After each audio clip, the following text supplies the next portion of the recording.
Hello guys, আসসালামু আলাইকুম। আজকে আমাদের মুরগির ডিম উঠাতে যাচ্ছি আমরা সকাল সকাল। আমাদের অনেকগুলো মুরগি আছে। এই যে দেখেন, আমাদের এখানে অনেকগুলো ডিম পারছে। ডিমগুলো উঠাবো এখন। সবাই দেখেন, এই যে আজকে সকালবেলা আমরা আছি। এই যে খাঁচার ভেতরেও ডিম আছে। এই ডিমগুলো আমরা উঠাবো আজকে। এই যে আমরা খাঁচা খুলতাছি, দেখেন আপনারা। এই যে ঝালিতে আমরা ডিম উঠাবো। কয়টা হইলো দেখি।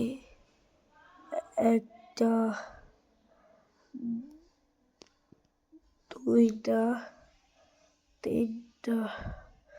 আজকে আমাদের মুরগির অনেকগুলা ডিম পারছে। সকাল সকাল অনেক মন খুশি লাগতেছে।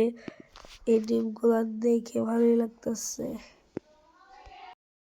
আবার আমরা আরেকটা ক্যারেটে যাব এখন। এই যে এই ক্যারেটের ডিমগুলো সব ওঠানো শেষ। ওখানে যে ক্যারেটে আসি, এই ক্যারেটটা খুলে এখন ডিম দেবো। এই যে দেখি, এই ক্যারেটে কয়টা ডিম পারছে। একটা, দুইটা। এই ক্যারেটে মোটমাট 4টা ডিম পারছে। এই 4টা ডিম আমরা উঠিয়ে দেবো আজকে। আজকে মোটমাট 9টা ডিম আমরা উঠাইলাম। এই আমাদের খাঁচা আজকে সকালবেলা 9টা ডিম উঠাইলাম। এই যে আমাদের ফার্মের অনেকগুলা ডিম আছে। এই যে ডিম দিয়ে আমরা এখন নিচে চলে যাব। এই যে দেখেন, আমাদের এদিকে আরেকটা খাঁচা আছে, মুরগিও আছে। এই যে নিচে চলে যাচ্ছে আস্তে আস্তে আমরা।